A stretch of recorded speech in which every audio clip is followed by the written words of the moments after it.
এই মুহূৰ্তত এটা ডাঙৰ খবৰ যে সঁচাকৈ আজি মেট্ৰিকৰ ইংৰাজী বিষয়ৰ প্ৰশ্ন কাকত ফাদিল হৈছিল নেকি যেহেতু একাংশ নিউজ চেনেলত খবৰটো প্ৰকাশিত হৈছিল যে আজি মেট্ৰিকৰ ইংৰাজী পৰীক্ষা আৰম্ভ হোৱাৰ আধা ঘণ্টা পাছতেই প্ৰশ্ন কাকত ফাদিল হৈছিল কাছাৰৰ বাছখান্দি নেনামিয়া এটা পৰীক্ষা কেন্দ্ৰৰ পৰা আৰু ইতিমধ্যে এটা ডাঙৰ খবৰ আহি পৰিছে শিক্ষামন্ত্ৰীগৰাকীয়ে মন্তব্য প্ৰকাশ কৰি কৈছে যে মেট্ৰিকৰ প্ৰশ্ন কাকত ফাদিল হোৱাৰ খবৰটো সম্পূৰ্ণৰূপে ভুৱা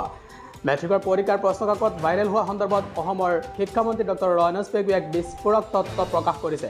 হাইস্কুল শিক্ষান্ত পৰীক্ষাৰ প্ৰথম দিনটোত ইংৰাজী বিষয়ৰ পৰীক্ষা আছিল আৰু পৰীক্ষা আৰম্ভ হোৱাৰ প্ৰায় আধা ঘণ্টাৰ পিছতেই ছ'চিয়েল মিডিয়াত ইংৰাজী বিষয়ৰ প্ৰশ্ন কাকত বিয়পি পৰে মাত্ৰ কিছু সময়ৰ ভিতৰতে হোৱাটছআপত ভাইৰেল হৈ পৰে এই প্ৰশ্ন কাকত কিন্তু আজি প্ৰশ্ন কাকত ভাইৰেল হোৱা বাতৰিটো ভুৱা বুলি শিক্ষামন্ত্ৰীগৰাকীয়ে মন্তব্য কৰিছে এই কথা তেওঁ সামাজিক মাধ্যম এক্সত অৰ্থাৎ টুইটাৰত এটা পোষ্টযোগে সকলোকে অৱগত কৰে তেওঁ কয় যে কাছাৰ জিলাত HSLC পৰীক্ষাৰ প্ৰশ্ন কাকত লিক হোৱাৰ প্ৰতিবেদনটো সম্পূৰ্ণৰূপে ভুৱা কৰ্তৃপক্ষই বৰ্তমান এই মিছা বাতৰিটোৰ উৎপত্তিৰ অনুসন্ধান কৰি আছে আৰু সেই অনুসৰি আইনী ব্যৱস্থা বলবৎ কৰিব তেওঁ কি লিখিছে আপোনালোকক দেখুৱাই দিছোঁ টুইটাৰত তেওঁ লিখিছে দি ৰিপৰ্ট